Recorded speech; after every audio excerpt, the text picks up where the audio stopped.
رکھیے تھوڑی دیر آپ کے وسیلے سے تو حضرت آتے ہیں.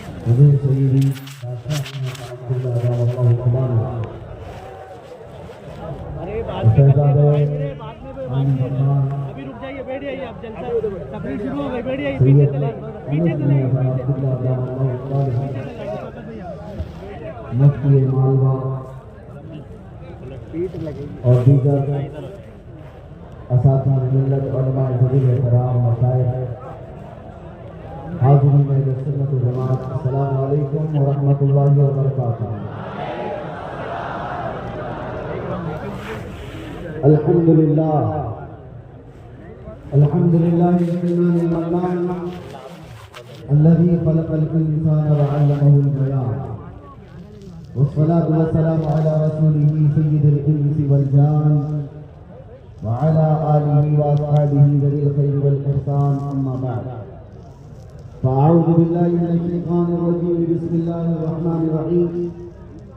وإذ أخذ الله ميثاق الذين أوتوا الكتاب لتبيننه للناس ولا تكتمونه فنبذوه وراء ظهورهم واشتروا به ثمنا قليلا فبئس ما يشترون. صدق اللہ مولانا العظیم. بارگاہ رسالت معاب صلی اللہ تعالی علیہ وسلم میں ایک بار درود پاک کا ہدیہ پیش کریں. اللهم صل على سيدنا محمد معدن الجود والكرم وآله وأصحابه الكرام وابنه الكريم وبارك وسلم صلاة دائمة سرمدا أبدا. عزیزان گرامی اوقات, کافی لمبے عرصے کے بعد اندور میں ہماری حاضری ہے اور دارالعلوم نوری کے 50ویں سالہ اس جشن میں حاضری. لیکن ایک بات کل سے پریشان کر رہی تھی کہ کافی لوگ اندور کے کچھ کٹنگ ہمیں بھیج رہے تھے. اندور کے حالات خراب ہو سکتے ہیں, ایسی ویسی باتیں. ہم نے ان تمام چیزوں کو خیال نہیں کیا. وہی سے یہ کہ اکثر شیر کے آنے سے پہلے کتے شور مچاتے ہیں.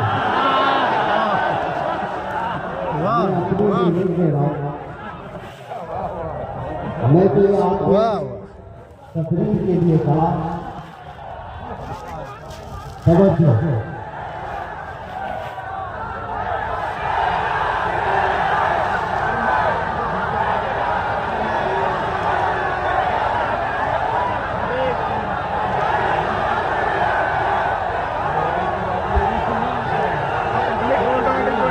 آپ کے شور میں وقت ختم ہو جائے گا, آپ کی آوازوں میں اور نعروں میں وقت ختم ہو جائے گا. توجہ سے سن لیں. تقریب ختم ہونے کے بعد سارے نعرے ایک ساتھ لگائیں گے. مولانا احمد یار خان رفیق محترم شہزادہ حبیب العلماء, ان کے کندھوں پر ایک بڑی ذمہ داری دارالعلوم کو لے کر چل رہے ہیں. کہہ رہے ہیں دور کے مسلمانوں کی آبرو. میں نے ایسے کہا کہ جہاں پر اس طرح کے معاملات ہوتے ہیں, میرے عزیزوں ایک بات میں آپ سے کہنا چاہتا ہوں. یہ علماء کی محفل ہے اور دستار فضیلت, دستار عالمیت, دستار حفظ و قرأت, یہاں سے نکلنے والے علماء کی ایک آپ کے سامنے ہے, 100 سے زیادہ علماء. اس لیے مجھے یہ بولنا پڑا, نہ کہ میں لطیفے کے لیے یا آپ کو جوش دلانے کے لیے نہیں کہہ رہا ہوں. جو لوگ یہ سمجھتے ہیں کہ ڈر کے مارے پھر دبک جائیں گے, ان کو بھی یہ بولنا پڑتا ہے, ورنہ ہم اس طرح بولنے کی مزاج نہیں رکھتے. میں نے اسی ان سے کہا تھا مولانا کیا کتوں پہ تقریر کریں گے؟ انہوں نے کہا نہیں, شیروں پہ تقریر کی. بہرحال بات صرف اتنی ہے, حق بات کہنے پر جو چاہیں آپ سزا دے دیں, جیسے آپ ہیں ویسا ہی کہا ہے ہم نے. میرے عزیزوں، اللہ تعالیٰ نے قرآن میں فرمایا، یہ علماء کے سلسلے میں بات ہے، وَإِذْ أَخَذَ اللَّهُ مِيثَاقَ الَّذِينَ أُوتُوا الْكِتَابَ، اللہ فرماتا ہے جن کو کتاب دی گئی، علم دیا گیا، اللہ نے ان سے وعدہ لیا ہے، عہد لیا ہے۔ کس چیز کا وعدہ لیا؟ لَتُبَيِّنُنَّهُ لِلنَّاسِ، لوگوں کو حق بیان کرتے رہو، وَلَا تَكْتُمُونَهُ، اور کوئی چیز چھپاؤ گے نہیں، حق بیانی سے اپنے آپ کو دور نہ کرو گے، یہ علم والوں کے ساتھ اللہ نے وعدہ لیا۔ لیکن پہلے کے علم والوں نے کیا کیا؟ یہودی اور عیسائیوں کے متعلق کہا گیا فَنَبَذُوهُ وَرَاءَ ظُهُورِهِمْ، اس وعدے کو انہوں نے پیٹھ پیچھے پھینک دیا، اللہ سے کیا ہوا وعدہ انہوں نے توڑ دیا۔ وَاشْتَرَوْا بِهِ ثَمَنًا قَلِيلًا، اور حق بات بولنے کی بجائے مالداروں سے تھوڑے مال پر راضی ہو گئے، یعنی تھوڑی سے پیسوں کی وجہ سے وہ اپنے حق بیانی سے دور ہو گئے۔ علماء یہاں سے نکل رہے ہیں، سب سے پہلی نصیحت ان کے لیے یہ ہے، تمہارے سروں پر جو تاج رکھا جا رہا ہے، اب تو تمہارا اصل معاملہ شروع ہونے جا رہا ہے۔ یہ نہیں ہے کہ تکمیل ہو گئی یہاں سے، میدان میں اترنے کے بعد اب یہ دیکھا جائے گا کہ آپ قوم کی سچی رہنمائی کرتے ہیں کہ نہیں کرتے۔ نیابت رسول کا تاج رکھا جا رہا ہے، نیابت انبیاء کا تاج رکھا جا رہا ہے، تو ہمیشہ علماء کو یہ چاہیے کہ انبیاء کی سیرت پڑھیں، جن کو آدھی سے دو ٹکڑے کر دیا گیا مگر وہ حق بولتے رہے، جن کے سر کو قلم کر دیا گیا یحییٰ علیہ السلام، وہ حق بولتے رہے۔ انبیاء کرام علیہ السلام میں سارے نبیوں کی آپ سیرت پڑھیں، تب آپ کو پتہ چلے کہ ہم کو نیابت کا تاج دیا گیا ہے۔ یہ سارے مسائل تو آنے والے ہیں حق بولنے پر، اسی لیے میرے آقا صلی اللہ تعالیٰ علیہ وسلم کی حدیث پاک ہے، افضل الجہاد کلمۃ حق عند السلطان الجائر۔ حضور پاک صلی اللہ علیہ وسلم ارشاد فرماتے ہیں سب سے افضل جہاد، لفظ سنتے ہی لوگ جو ہے آج واویلا بچا دیتے ہیں، مولانا جہاد کا لفظ استعمال کر رہا ہے، یہ مقدس لفظ ہے، پوتر لفظ ہے، اگر یہ لفظ حضور کی سیرت سے ہٹا دیا جائے گا تو آدھی سیرت ختم ہو جائے گا۔ ہم بیان کرتے رہیں گے، تمہارے پھیلائے ہوئے پروپیگنڈے کی وجہ سے اصلی لفظوں سے ہم کنارہ کش نہیں کر سکتے۔ حضور پاک صلی اللہ تعالیٰ علیہ وسلم فرماتے ہیں افضل جہاد، ظالم بادشاہ کے سامنے حق بات کہنا، افضل جہاد۔ اور یہ علماء کی سب سے پہلی صفت ہے، علماء ذوی الاحترام جب جب اس صفت سے متصف ہوتے ہیں، اللہ تبارک و تعالیٰ ان کی زبانوں میں اثر رکھتا ہے اور ان کے کاموں میں برکت دیتا ہے۔ لیکن امام غزالی رحمۃ اللہ تعالیٰ علیہ کا قول، آپ فرماتے وہ عالم جو حق بیانی سے اعراض کر لیا، مالداروں کی دیکھ کر ان کے حساب سے فتوے دینے لگا، ان سے کچھ مال لے کر ان کے من کی بات کہنے لگا، امام غزالی فرماتے ہیں وہ اس مکھی سے زیادہ غلیظ ہے جو پکانے کے بیٹھتے ہیں۔ یہ امام غزالی رحمۃ اللہ تعالیٰ علیہ کا فرمان ہے، اسی لیے کہ وہ صرف اور صرف مال کی وجہ سے اللہ کی دی ہوئی نعمت کے ساتھ خیانت کر رہا ہے۔ عزیزان گرامی وقار، اللہ کے نبی صلی اللہ تعالیٰ علیہ وسلم کی شریعت طاہرہ کے لیے علماء ان کے ساتھ وہ جو مسائل آئیں گے وہ حق جوئی پر آتے رہے، ابتلاء اور آزمائش کا دور ہوتا رہے۔ سیدنا امام احمد بن حنبل رضی اللہ تعالیٰ جن کو 5 لاکھ حدیثیں یاد تھیں، 5 لاکھ حدیثیں یاد تھیں، لیکن وقت کے ظالم خلیفہ نے ایک بار نہیں 3 بار آپ کی پیٹھ پر کوڑے مارے، ایک بار کی کوڑے نہیں ہیں، 100 کوڑے لگ جاتے، پیٹھ کی ہڈی آپ کی جھک گئی تھی۔ ایک ایسی بات میں آپ کو بتاؤں، اس زمانے میں بھی نہ علم کے طلب کرنے والے کم ہو گئے اور نہ علماء حق بیان کرنے سے گریز کرنے لگے۔ آج کا یہ دور ایسا آ گیا کہ سب کو مصلحتوں کے دروازے پر چھپنا پڑ رہا ہے۔ آج دارالعلوم نوری کے اتنے طلباء کو دیکھ کر تھوڑا تو احساس ہے ہمیں کہ چلو یہاں سے کچھ تو نکلتے ہیں، ورنہ عام مسلمانوں کا رواج ہے کوئی اپنا بچہ دارالعلوم میں نہیں بھیجنا چاہتا۔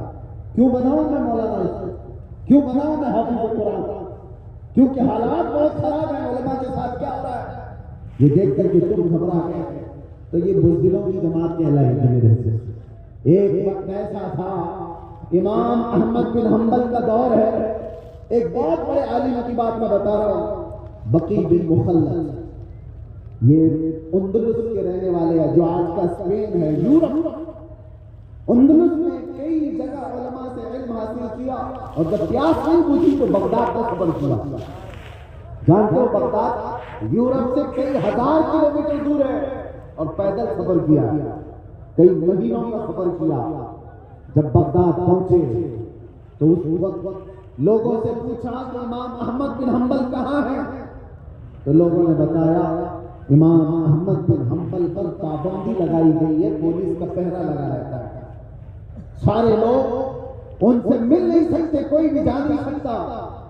وقت کے خلیفہ نے امام احمد بن حنبل پر پابندی لگائی ہے کہ وہ بیان نہیں کر سکتے، کسی سے حدیث نہیں بول سکتے، اور کوئی ان سے پڑھنے کے لیے آ نہیں سکتا۔ کس جرم میں؟ حق بیان نہیں۔ امام احمد بن حنبل اپنے دور کے وہ عظیم فقیہ، وہ عظیم محدث جنہوں نے وقت کے طاقتوں کی پرواہ نہیں کی، حق بیان کرتے رہتے، اور اس کی پاداش میں ہوا کیا؟ پابندی لگائی گئی، جیل بھیجا گیا، کوڑے مارے گئے۔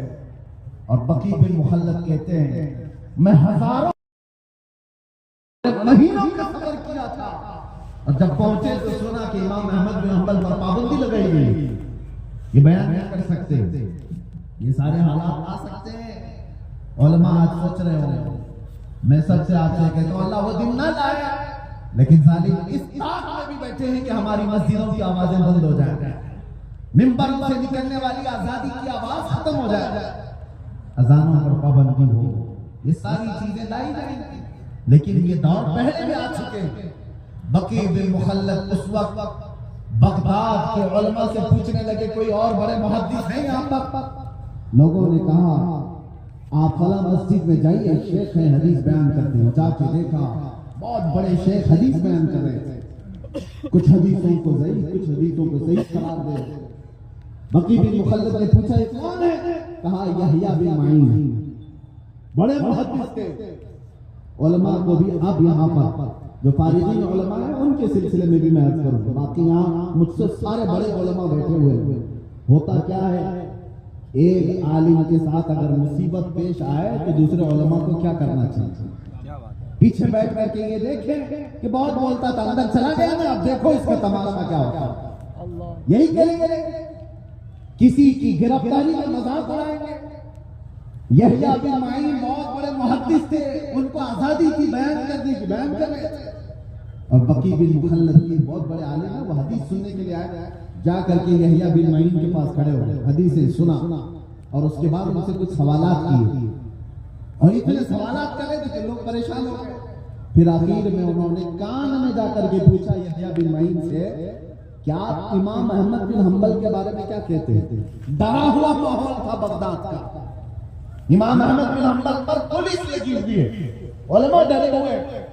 ایسے میں بقی بن مخلد آ کر کے یحییٰ بن معین سے پوچھتے ہیں کان میں امام احمد بن حنبل کے بارے میں کیا کہتے ہیں؟ مخلد نے جب یہ دیکھا بغداد کا یہ ماحول ہے، یحییٰ بن معین تعریف کر رہے امام احمد بن حنبل کی، کہا ان سے ملنے کا کوئی راستہ مل رہا ہے؟ کہا کہ ٹھیک ہے آپ کو ملنے کا راستہ مل جائے گا، فلاں جگہ پر ان کا گھر ہے، آس پاس پہرے داری زیادہ ہے، بہت پہرا لگا ہوگا۔ بقی بن مخلد سارے پہرے کو توڑ کر کے چلے آئے۔ کیسے آئے؟ ایک فقیر کا بھیس ڈالتا، مانگنے کے بھکاری کا بھیس ڈالتا، کیا دروازہ کھٹکھٹایا امام احمد بن حنبل کے گھر کا، دروازہ آپ نے کھولا تو سیدھے ان سے کہا امام احمد بن حنبل آپ منع مت کرنا، میں ہزاروں کلومیٹر دور سے سفر کر کے آیا۔ امام احمد بن حنبل نے پوچھا کہاں سے آیا؟ ہم اندلس سے آیا ہوں، اسپین سے، یورپ سے، سمندروں کو پار کرنا پڑتا ہے مجھے افریقہ سے یورپ جانے کے لیے۔ تو آپ امام احمد بن حنبل نے پوچھا کیوں آئے؟ کہا آپ سے حدیث سیکھنے کے لیے، آپ سے حدیث سیکھنے کے لیے۔ کتنا لمبا سفر کیا، ہزاروں کلومیٹر دور کا۔ امام احمد بن حنبل نے کہا کہ میں شاید پتہ نہیں بغداد کی پابندی لگائی تھی، پولیس پورے باہر کھڑے ہیں، جو آئے گا اسے گرفتار کر کے لے جایا جائے گا۔ بقی بن مخلد نے کہا مجھے پتا ہے حضور، میں سارے حالات دیکھ کر کے آیا، لیکن بھکاری کو کوئی روک نہیں سکتا، مانگنے والے کو کوئی روک نہیں سکتا، آپ سے اتنا وعدہ کر دیجئے میں روز کھٹوری لے کر آپ کے گھر پر آؤں گا، جیسے دروازہ کھلے آپ مجھے جتنی حدیث سنا۔ سبحان اللہ سبحان اللہ۔ بقی بن مخلد نے خود کہا، اس کے بعد امام احمد بن حنبل نے اس کو منظور کر لیا۔ روز کا معمول یہ تھا بقی بن مخلد کا، فقیر کا بھیس ڈال کر آتے ہاتھ میں کھٹوری لے کر امام احمد بن حنبل، پولیس سب کھڑی ہے، دروازہ کھٹکھٹاتے تھے، جیسے دروازہ کھولتا امام احمد بن حنبل کچھ روٹیاں ڈالتے اور ڈالتے ڈالتے ان کو حدیث سنایا۔ سبحان اللہ سبحان اللہ۔ ایک دو نہیں مہینوں انہوں نے امام احمد بن حنبل کے روزانہ حاضری دی اور کئی سو حدیث یاد کر کے نکلے۔ سبحان اللہ۔ یہ علم حاصل کرنے کی طلب تھی اور پابندی کے بعد سنانے کا جوش امام احمد بن حنبل کا۔ سبحان اللہ۔ عزیزان گرامی اوقات، میں سارے علماء سے یہ نہیں کہتا کہ سارے علماء کسی ایسے مرض میں مبتلا نہیں، الحمدللہ حق کو علماء موجود ہیں، تبھی تو برساتیں ہو رہی موجود ہیں الحمدللہ۔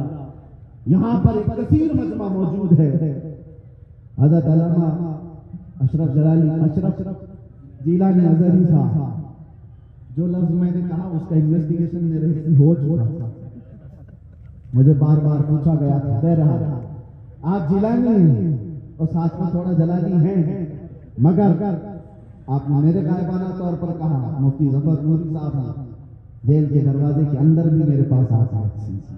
بہرحال علماء کے کردار ہونے چاہیے، اور میں کہتا ہوں علماء کے درمیان اختلاف ہوتا رہے، قیامت تک ہوتا رہے، لیکن وہ اختلاف علمی ہوگا، نفسیاتی نہیں، ذاتیاتی نہیں۔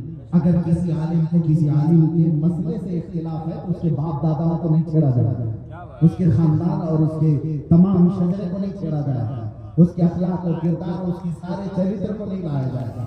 آپ کو میں بتاؤں دو بڑے علماء کی مثال، امام علی مدینی، یہ امام بخاری کے استاد ہیں، امام بخاری کے استاد، اور ایک امام احمد بن حنبل جن کا میں نے ذکر کیا، دونوں میں شدید اختلاف تھا۔ ہم نے مصر میں یہ پڑھا ہے، ادب الاختلاف بین العلماء۔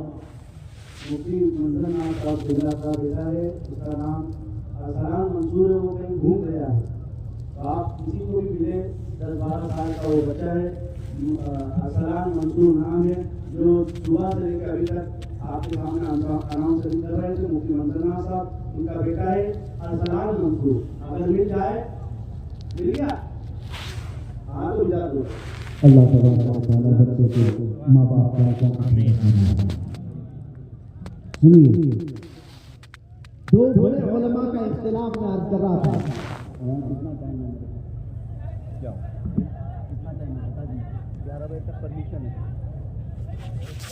امام احمد بن حنبل اور امام علی مدینی دونوں کا شدید اختلاف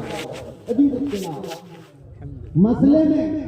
ایک بار ایسا ہوا کہ امام احمد بن حنبل اپنے شاگردوں کے ساتھ بیٹھے ہوئے تھے، بڑے علماء، اور اب کے جو علماء یہ بعد میں بڑے ہونے والے ہیں، سب کے لیے ہے یہ بات، میرے لیے بھی۔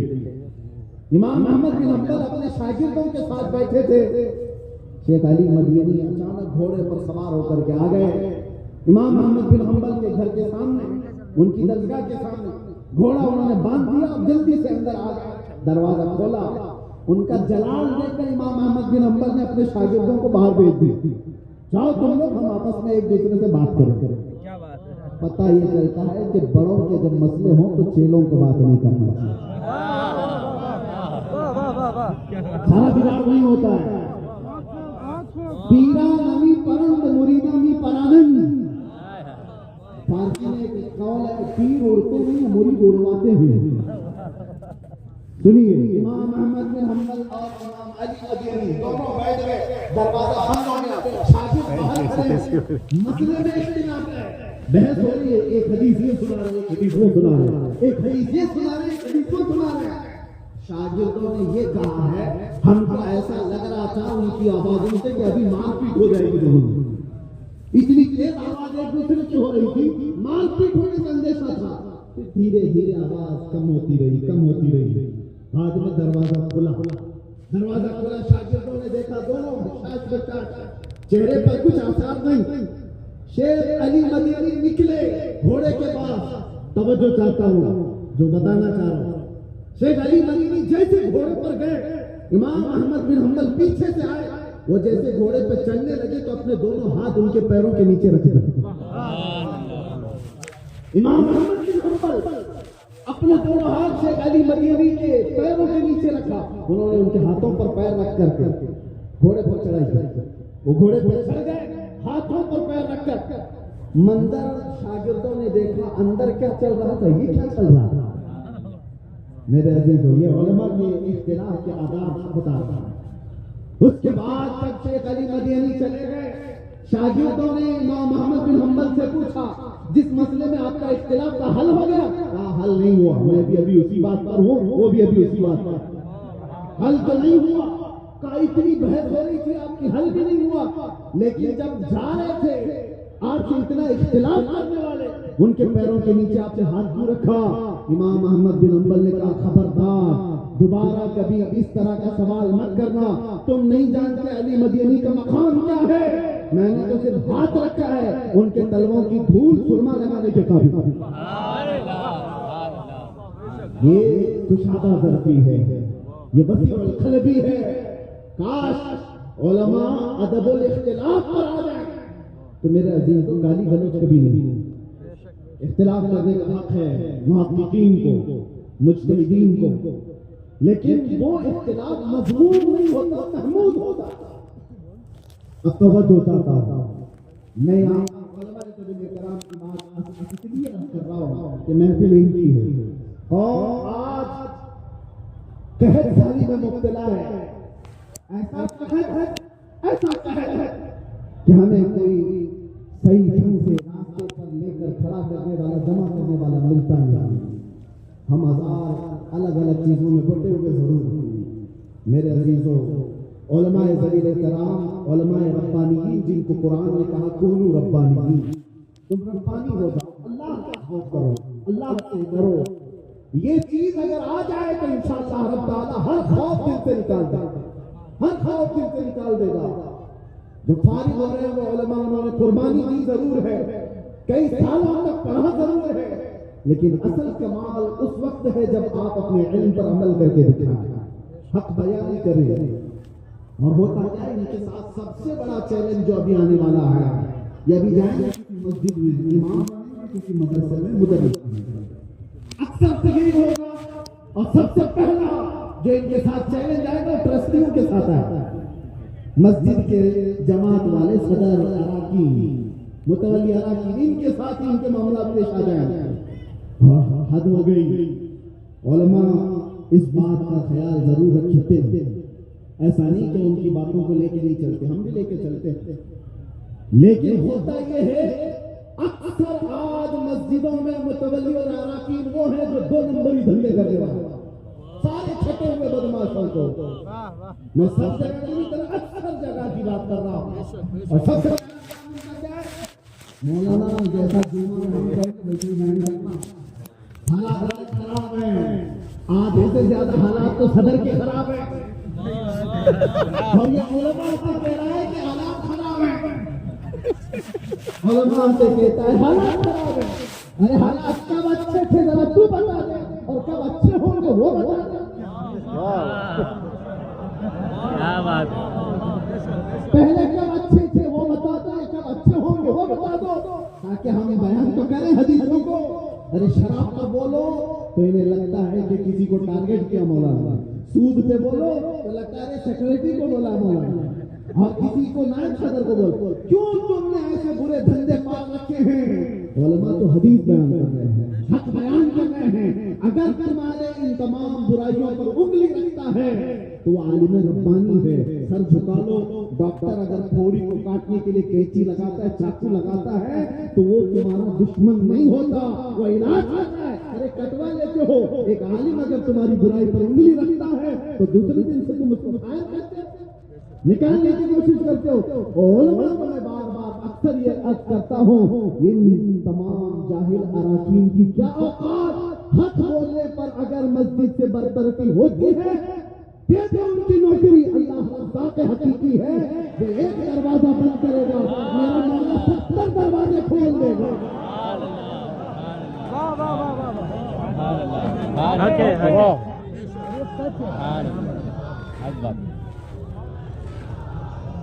اور زیادہ سے زیادہ کیا ہوگا، میں آپ کو بتا رہا ہوں ساؤتھ انڈیا کی بات، ابھی چند مہینوں پہلے ایک امام کو اس کے گھر سے کپڑے دے اس کے نکالے، امامت سے بھی نکالا، کپڑے اتار کر کے بتایا، کس وجہ سے؟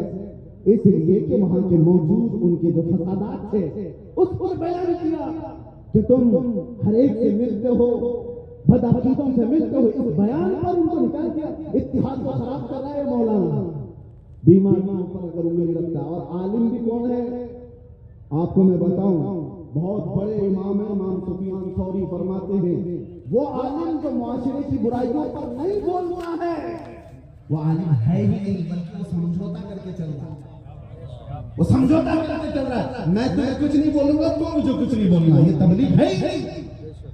تبلیغ کیا ہے؟ آؤ میرے آقا صلی اللہ علیہ وسلم کی سیرت پر مکہ کے وہ حالات کو دیکھو، جب آپ نے اعلان نبوت فرمایا تھا تو مکہ کے بڑے رئیسوں نے آ کر کے حضور سے کیا کہا تھا جانتے ہو؟ کہا اے محمد اگر حسین لڑکی چاہتے ہو تو ہم لے کر کے آ جائیں، مال چاہتے ہو تو ہم قدموں پہ نچھاور کر دیں، تم سردار بننا چاہتے ہو ہم سردار بنا دیں گے، آپ جو کہو ہم ساری چیزیں لا کر قربان کر دیں۔ آپ یہ بولنا بند کرو جو ہمارے خداؤں کو بولتے ہو، ہمارے نقص نکالتے ہو، ہمارے برے عیب، ہمارے بری چیزوں کو تم جو بیان کر رہے ہو یہ بولنا بند کر دو۔ حضور پاک صلی اللہ علیہ وسلم نے فرمایا تم میرے ایک ہاتھ میں چاند لا کر رکھ دو، ایک ہاتھ میں سورج لا کر رکھ دو، جب بھی میں یہ بولنا بند نہیں کرتا۔ یہ رسول اللہ صلی اللہ علیہ وسلم کی سیرت یہ حقہ ہے، دنیا کچھ بھی لا کر کے رکھ دے، آپ کیا سمجھتے ہیں ہمارے ساتھ نہیں آتے یہ معاملات؟ ہمارے باہر آنے کے بعد بھی بڑے پیر صاحب ہے، میں نام ذکر نہیں کرتا لیکن وہ بی جے پی پیر صاحب ہے، ہاں وہ سن رہے ہوئے اور مجھے ڈر نہیں لگتا، وہ آفر بھی لے کر کے آئے گا، یہ موضوع پر بولنا چھوڑ دو، آپ ساری سہولتیں آپ کو مل جائیں گی۔ کیوں؟ اس لیے کہ اس موضوع پر ناموس رسالت پر بولنے پہ خطرہ کیا ہے؟ انہوں نے کہا بس مسئلہ یہ ہے کہ ہر نام کا مسلمان بھی جمع ہو رہا ہے اور ہم یہ نہیں چاہتے، لوگوں کی خواہش یہ ہے ہم یہ نہیں چاہتے۔ آپ جتنی بھی خرابیاں اپنے معاشرے میں بولیے، آپ کھل کے بولیے، لیکن حضور کے نام پر جب آپ بولتے ہو تو لوگوں کا وصف ایسا ہے ایمان والوں کا کہ وہ سارے اختلافات بھول جاتے ہیں، نام محمد پہ جمع ہو جاتے ہیں۔ یہ ریئل بات بتا رہا ہوں، میں حقیقی بات بتا رہا ہوں۔ علماء ذوی احترام، ہمارے لیے بڑی آزمائشیں ہیں۔ آفر جو رسول اللہ صلی اللہ تعالیٰ علیہ وسلم کو مکہ والوں نے دیا، کیا وہ آج کے زمانے میں نہیں دیے جاتے؟ لڑکیاں نہیں پیش کی جاتی، دولت کے انبار نہیں بچھا دیے جاتے، لفافے دے کر کے ان کی زبانوں کو نہیں روکا جاتا، بہت کچھ کیا جاتا ہے۔ جو پھسل گیا وہ علماء سود کی فہرست میں چلا گیا اور جمع رہ گیا وہ بلال حبشی کی جماعت میں ایسا ہوتا جو علماء فارغ ہو رہے ہیں۔ آپ یہ سوچ کر کے نکلو دارالعلوم سے نکلنے والوں، اللہ نے یہ منصب عطا کیا ہے، یہ منصب عطا کیا تو دنیا میں زیادہ سے زیادہ کیا ہوگا؟ تمہاری جان لے لی، اس سے زیادہ دنیا میں کچھ نہیں ہو سکتا۔ اور اگر مال میں کمی، اولاد میں یا گھر بار میں تکلیفیں دی جا رہی ہیں تو اس بات میں خاص سوچ لینا۔ لوگ ہم سے کہتے ہیں کہ خیال کرو ذرا، چھوٹے چھوٹے بچے بھی ہیں، ایک مولانا صاحب نے بھی کہا کیا ہمارے بیوی بچے نہیں ہیں؟ اس پر کیا کیا مسائل ہو جائیں گے، اندر کر دیں گے، ان کو کون دیکھے گا؟ میں نے پڑھا کیا آپ نے سیرت، کیا وہ صحابہ کی بیوی بچے نہیں تھے جو رسول اللہ کے ساتھ جاتے تھے؟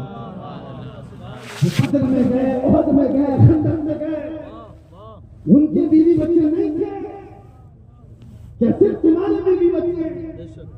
ایک جنگ ایسی ہے، سعد بن معاذ رضی اللہ تعالیٰ عنہ کی بات کر رہا ہوں، جنگ خندق کے موقع پر صحابہ اتنے زخمی تھے کہ جگہ جگہ سے خون نکل رہا تھا، ایک مہینے تک خندق کھودا، پھر لڑائی کی اور جنگ ختم ہوئی، واپس مدینے جا رہے رسول اللہ کے ساتھ، 5 کلومیٹر کا فاصلہ ہے جنگ خندق سے جہاں ہوئی ہے مدینہ، 5 کلومیٹر کا فاصلہ ہے۔ بیچ راستے میں جبرائیل امین آ گئے، رسول اللہ سے عرض کیا آقا اللہ کا حکم ہے کہ یہیں سے آپ بنو نضیر کی جنگ پر چلیں۔ مہینوں جو جنگ کر کے آ رہے، تھکے آ رہے ہیں، بیوی بچوں سے دور ہیں، زخمی حالت ہے۔ رسول پاک صلی اللہ علیہ وسلم نے جیسے جبرائیل کا یہ پیغام سنا، ارشاد فرمایا میں اپنے صحابہ سے پوچھ لوں، یہ تھکے ہوئے ہیں، مہینوں سے اپنے گھر سے دور ہیں۔ جبرائیل نے کہا آپ اپنے صحابہ سے پوچھیں۔ رسول پاک صلی اللہ تعالیٰ علیہ وسلم نے اپنے صحابہ کی طرف اور کہا اے میرے عزیز صحابہ، میں جانتا ہوں تم زخمی ہو، میں جانتا ہوں مہینوں سے تم باہر ہو، فاقے میں ہو، لیکن اللہ کا حکم آیا کہ ہم یہیں سے بنو نضیر کے مقابلے کے لیے نکلے۔ صحابہ یہ کہہ سکتے تھے کہ آپ گھر جا کر بیوی سے بات کر کے آ جاؤں، بچوں کے حال چال دیکھ کر کے آ جاؤں، مرہم پٹی کر کے آ جاؤں جو زخم ہوئے ہیں، اس کے بعد تازہ دم ہو کر کے پھر نکلیں گے۔ عقل و شعور تو یہی کہتے ہیں، لیکن جب رسول اللہ نے پوچھا تمہارا کیا خیال ہے، سارے صحابہ نے ایک زبان ہو کر کہا آقا دیر کس بات کی، یہی سے چلے۔ سبحان اللہ سبحان اللہ سبحان اللہ۔ ان کے بیوی بچے نہیں تھے، ان کی اولاد نہیں تھی۔ میرے عزیزوں کیا سیرت صرف ہمیں کتابوں کے لیے ہے یا ہماری زندگی کے لیے بھی ہے؟ ہماری زندگی کے لیے بھی ہے۔ آج کا دور ایسا ہے جو ابتلاء و آزمائش کے لیے پوری قوم اور علماء ذلیل احترام ہیں۔ بعض لوگ یہ سمجھتے ہیں میں جاؤں کوئی اور خطیب جائے ہوگا ہمارے ساتھ، کچھ انجام برا ہو جائے گا تو کیا اس سے اسلام ختم ہو جائے گا؟ ہمیں اگر پھانسی پر لٹکا دیا گیا تو کیا اسلام ختم ہو جائے گا؟ میرے عزیزوں کتوں کو نہیں پتا، ایک سلمان کو مارو گے اللہ تعالیٰ ہر مسلمان پر ہے۔ یہ میرے نام صرف مسلمان کی حیثیت سے عرض کر رہا ہوں، رب تبارک و تعالیٰ کا قانون ہے یہ۔ انگریزوں نے 8 دن تک جشن منایا تھا کفایت علی کافی کو پھانسی دے کر۔ کفایت علی کافی مراد آباد کے رہنے والے تھے، مراد آباد میں ان کو پھانسی پر چڑھایا، 8 دن تک ان کو گورنر ہاؤس میں قید کر کے ان کے جسم پر استری پھیری، اور جب چمڑی جلتی تھی تو نمک میں رکھتے تھے اور اس کے بعد پھانسی پر چڑھایا۔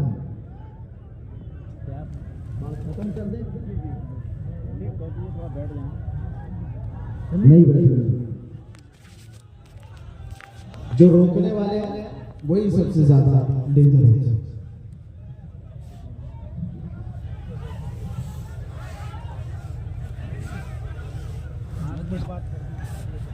بس ایک بار خاموشی کے لیے لبیک یا رسول اللہ، لبیک یا رسول اللہ۔ کفایت علی کافی کو پھانسی پر چڑھا کر 8 دن تک جشن منانے والے، اس لیے کہ ان کو معلوم تھا ایک ایسے عالم حق کو ہم نے پھانسی پر چڑھایا جو بولتا تھا تو لوگوں کے رونگٹے کھڑے ہو جاتے تھے۔ پھانسی پر چڑھایا، ان کو پتہ نہیں تھا صرف مراد آباد سے 100 کلومیٹر دور اسی زمانے کی بات ہے، ادھر کفایت علی کافی کو پھانسی پر چڑھایا جا رہا ہے، مراد آباد سے 100 کلومیٹر دور بریلی میں اللہ تعالیٰ امام احمد رضا پیدا کر رہا ہے۔ ایک چراغ گل کرو گے مولا، 70 چراغ اور روشن فرمائے۔ کفایت علی کافی کو کہتے تھے کوئی گل باقی رہے گا نہ چمن رہ جائے گا، پر رسول اللہ کا دین حسن رہ جائے گا۔ وہ دار پر چڑھ گئے، لیکن ان کے انتقال کے بعد، ان کی شہادت کے بعد اللہ تعالیٰ نے جس مرد قلندر کو بریلی میں پیدا کیا، جب جوان ہوا تو بریلی کا امام ایسا عشق بھرا تھا کہ جس کی خوشبوئیں 100 سال تک آج بھی ہر مجمع میں محسوس کی جا سکتی ہیں، آج بھی محسوس کی جا سکتی ہیں۔ عزیزان گرامی، یہ دین نہ فنا ہوا تھا نہ فنا ہوگا، یہ کسی کے مٹانے سے مٹ نہیں سکتا۔ آپ کو فکر کی ضرورت نہیں ہے، آپ کو اپنے دین اور اپنے ایمان کی فکر کی ضرورت ہے۔ آپ دین اسلام کی فکر کر رہے ہو، قرآن میں اللہ نے وعدہ کیا ہے صبح قیامت تک اللہ کے چراغ کو کوئی اپنے منہ کے پھوکوں سے نہیں بجھا سکتا۔ نہیں بجھا سکتا. تم اپنے ایمان کی فکر کرو. تمہارے پاس جو دین ہے وہ باقی رہے یا نہیں رہے گا. تمہاری ٹوپیاں اتر جائیں گی, تمہاری داڑیاں نکل جائیں گی, تمہارا شعار سب ختم ہو جائے گا. کس کی فکر کرو. ڈاکو آئیں گے اس طرح سے, کبھی ڈر کے ذریعے سے, کبھی لالچ کے ذریعے سے. ان نوجوانوں سے میں خطاب کرتے ہوئے آخری میں یہ عرض کروں گا, اے نوجوانوں, دنیا کی چمک دمک کو دیکھ کر کے جن لوگوں نے مصلحت کی چادر اوڑھ لی اور یہ سوچا کہ چند دن یہاں پر عیش کر کے جائیں گے اور یہاں پر آرام کر کے جائیں گے, انجوائے کر کے جائیں گے, ان لوگوں کا انجام بہت برا ہونے والا ہے. دین کے ایسے حالات کے وقت جنہوں نے رسول اللہ کا دامن چھوڑا. آپ کو میں ایک بات بتا دوں, حضور پاک صلی اللہ تعالیٰ علیہ وسلم نے قیامت کے اخیر پیش آنے والے جو حالات ہیں اس میں ایک جنگ کا ذکر فرمایا, الملحمۃ الکبریٰ, ایک بڑی جنگ ملک شام میں ہوگی. حضور فرماتے ہیں 80 جھنڈوں کے نیچے کفار و مشرکین دشمنان اسلام آئیں گے. ہر جھنڈے کے نیچے 12,000 کی فوج ہوتی, جو تقریباً 9.5 لاکھ کے قریب ہوتی, 9,60,000 کے قریب وہ فوج ہوتی. لڑنے والے مومنین حضور پاک صلی اللہ تعالیٰ علیہ وسلم آگے کی خبر دیتے ہوئے فرما رہے ہیں وہ جنگ اتنی خطرناک ہوگی, آج تک کبھی ویسی ہوئی نہیں اور کبھی ہوگی بھی نہیں. اتنی بڑی اس کا ماحول تو بیان کیا میرے آقا نے. یہ میرا بہت خاص نقطہ آپ کو سن کر جانا ہے. سارے لوگ مومنین کی جو جماعت تھی, مسلمانوں کی جو جماعت, حضور فرماتے ہیں پہلے دن لڑائی ہوگی تو 1/3 ایک تہائی میدان چھوڑ کر بھاگ جائیں. یہ مسلمانوں کے بارے میں کہا ہے, ایک تہائی میدان چھوڑ کر بھاگ جائیں گے. لیکن رسول اللہ نے اس کے ساتھ یہ بھی فرمایا وہ روئے زمین کے سب سے بدترین لوگ ہوں گے, ان کو توبہ بھی نصیب نہیں ہوگی. حضور نے فرمایا وہ میدان چھوڑ کر بھاگا ایسے وقت میں جب دین کو ضرورت. حضور فرماتے ہیں وہ روئے زمین کے سب سے بدترین لوگ ہوں گے, ان کو توبہ بھی نہیں ہوگی. دوسرا دن یا دوسرا مرحلہ کا میرے آقا صلی اللہ علیہ وسلم فرماتے ہیں 1/3 حصہ مسلمانوں کی جماعت کا شہید ہو جائے, قتل ہو جائے گا. 1/3 پہلے میدان چھوڑ کر بھاگے اور 1/3 قتل ہو گئے, شہید ہو گئے. اب حضور فرماتے ہیں آخری جو تہائی حصہ بچا اللہ تعالیٰ اس جماعت کو فتح مبین عطا فرمائے. پتہ یہ چلا فتح مبین دیکھنے کے لیے کچھ اپنوں کی غداری بھی دیکھنے پڑے گی اور کچھ اپنے عزیزوں کی موت بھی دیکھنی پڑے گی. بات سمجھ میں آ رہی؟ کچھ اپنے چھوڑ کر کے جائیں گے اور کچھ اپنے شہید بھی ہو جائیں گے. یہ سب چیزیں دیکھ کر جو برداشت کر کے کھڑا رہ گیا اللہ اسے فتح مبین دکھائے گا, اسے فتح مبین دکھایا جائے گا. آج کے حالات میں آپ کس زمانے میں جانا چاہتے ہو؟ یہ آپ کے پاس یہاں پر لاٹھی ڈنڈے سے بھاگنے والی قوم نہیں. ٹھیک ہے اپنی حفاظت کیجیے, میں منع نہیں کرتا, لیکن اپنے دین کے ساتھ اپنے ایمان کے ساتھ سودے بازی کبھی نہیں ہونی چاہیے, کبھی نہیں ہونی چاہیے. تم کو کس نے کہا کہ تم اپنا حلیہ بدل لو؟ تم خود آئینے کے پاس جا کر اپنے آپ کو بدل لیے. کس نے تلوار رکھی تمہاری گردنوں پر کہ تم نماز نہیں پڑھ سکتے؟ تم خود مسجدوں کو ویران کر دیا. عزیزان اکرام وقار, کیا رسول اللہ سے وفا کرنے والی جماعت ایسی ہوگی جو حضور کو یہ کہتی ہو لبیک یا رسول اللہ, اے اللہ کے رسول میں حاضر ہوں؟ تو کہاں حاضر ہے؟ کہاں مسجد میں حاضر ہے؟ کہاں حاضر ہے؟ نعرہ لگانے کے لیے حاضر ہے. تم اسلام زندہ باد کہتے ہو, کہاں ہے اسلام زندہ باد؟ تمہاری بیویوں پر زندہ ہے اسلام؟ تمہاری بیٹیوں پر اسلام زندہ ہے؟ شادیوں کے محلات میں جا کر کے دیکھو اسلام دور دور تک زندہ نہیں. پھر اسلام کہاں زندہ ہے؟ کہاں زندہ؟ یہ جلسوں میں آپ اپنے گھروں سے اسلام کو زندہ کریں. سڑکوں پر آ کر کے نعرے لگانے سے نہیں اسلام زندہ, آپ کے گھر سے اسلام زندہ ہو, آپ کی بیٹیوں سے اسلام زندہ ہو, آپ کی بہنوں سے اسلام زندہ ہو, آپ کی بیویوں سے اسلام زندہ ہو. ارے تمہارے چہروں سے اسلام زندہ ہو. آج سڑک پر پکڑ کر کے کسی نوجوان کو پوچھنا پڑتا ہے کیا نام ہے تمہارا, تاکہ آئیڈینٹی ہو. اس سے بھی نہیں پتا چلتا, نام بھی اس نے ایسی کامن رکھ لیا, بابو, ببلو, راجا, پتہ ہی نہیں چلتا. پھر باپ کا پوچھنا پڑتا ہے, باپ بھی پتہ نہیں راجو پاجو کیا ہے. دادا تک پوچھنا پڑتا ہے, تب بھی پتہ نہیں چلتا. ارے نادانو تمہیں معلوم کرنے کے لیے اتنا شجرا پوچھنے کی ضرورت کیوں آئی؟ اپنا حلیہ ایسا بنا لیتے. دور سے دیکھنے والا کہتا مدینے والے کا غلام. دور سے دیکھنے والا بچہ نہیں، یہ مدینے والے کا غلام ہے. یہ علماء ذویل احترام جانتے ہیں ہم اپنا لباس کہیں نہیں اتارنا چاہتے. ہم جس حالت میں ہیں اسی حالت میں دنیا سے جانا بھی پسند کرتے ہیں. ایئرپورٹ میں جاؤ، ٹرین کے اسٹیشن پر جاؤ. ارے میرے عزیزوں کچھ لوگ یہ کہتے ہیں اور نہیں فیل ہوتا، اور نہیں فیل ہوتا. اور کیا فیل ہو؟ فخر فیل ہوتا ہے. دور دور تک بیٹھا ہوا بھی نظر اٹھا کر دیکھتا ہے. کیوں دیکھتا ہے؟ عجب لباس نہیں، اسے پتہ ہے یہ کس کا غلام ہے. اور بھی فیل ہوتا، فخر فیل ہوتا ہے. آپ حضرات کو بھی میں یہ کہتا ہوں اگر محبت مصطفیٰ ہے تو ان گناہوں کو ٹھوکر مارو. آؤ میرے مصطفیٰ کے قدموں میں. نشہ عام ہو چکا، ہمارے محلوں میں نشہ دکھتا ہے، ہمارے محلوں میں نشہ کرنے کے لیے لوگ آ رہے ہیں. ایڈریس دے دیں کیوں؟ تمہیں پتہ ہے نشہ سے جتنے اپنے آپ کو برباد کیے ہوئے نوجوان جیلوں میں بند ہیں ہمیں جانتے ہیں. جن کی مائیں پیچھے روتی روتی، جن کی بہنیں، جن کی بیویاں، جن کی بچیاں، ان کے گھر اجڑ گئے تمہاری بری لت کی وجہ سے.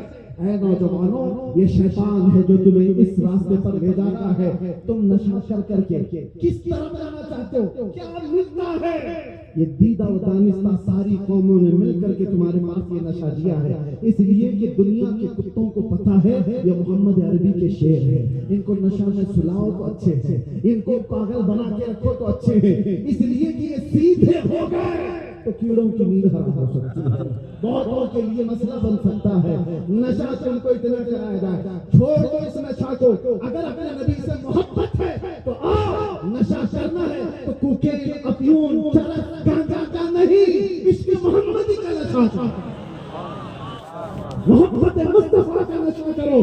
اس لیے کہ وہ نشہ جب کسی کے سر چڑھ کر کے بولتا ہے تو صبح سے شام تک، شام سے صبح تک اس کی زبان سے صرف اتنا ہی نکلتا ہے سرور کہوں کہ مالک و مولا کہوں تجھے، باغ خلیل کا گل زیبا کہوں تجھے. ارے کوئی آ کر کے اس عاشق کے ساتھ کو جھنجھوڑ کر کے بھی کہہ دے ذرا میرے لیے بھی کہہ دو، ذرا میرے لیے بھی کوئی شعر بول دو. دیکھ آتا ہے پھر بولتا ہے میں گدا ہوں اپنے کریم کا، میں گدا ہوں اپنے کریم کا. میرا دین پا رہے نہ نہیں بولوں گا تو صرف اتنا ہی بولوں گا. وہ کمال حسن و حضور ہے کہ گمان نقص جہاں نہیں، یہی پھول خار سے دور ہے، یہی شمع ہے کہ دھواں نہیں. جس کی صبح، جس کی شامیں، جس کی راتیں. ارے ایک آدمی نے گلاب کا تحفہ کیا پیش کیا اعلیٰ حضرت امام محمد رضا کو. عشق محمدی کا نشہ کیا ہوتا ہے؟ محبت مصطفیٰ کا نشہ کیا ہوتا ہے؟ جب وہ چڑھتا ہے تو ہر جگہ محبوب ہی محبوب نظر آتا ہے. گلاب جس نے پیش کیا، لوگ تو ہمیں بھی پیش کرتے، آپ کو بھی پیش کرتے ہوں گے، مگر ایک عاشق زار دیکھتا ہے اور کہتا ہے یہ گلاب جس کو تم نے دیا ہے یہ صبح کھلتا ہے شام میں مرجھا جاتا ہے. میں اس گلاب سے محبت کرتا ہوں جو کبھی مرجھاتا نہیں ہے. اور پھر کہنا شروع کر دیا سرتاب قدم ہے تیرے سلطان زمن پھول، لب پھول، دہن پھول، سخن پھول، بدن پھول. واللہ جو مل جائے میرے گل کا پسینہ، مانگے نہ کبھی عطر نہ پھر چاہے دلہن پھول. کیا بات رضا اس چمنستان کرم کی، اور صحرا ہے کلی جس سے حسین حسن پھول.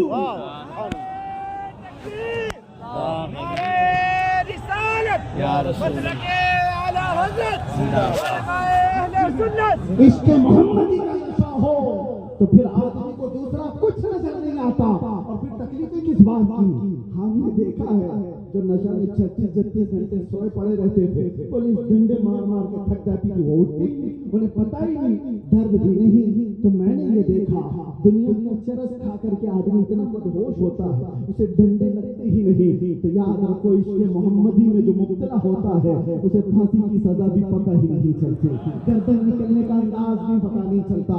اسی لیے میرے عزیزوں تکلیف کس بات کی؟ عشق محمدی میں آئے تو بلال حبشی بن کر کے فخر کرے گا.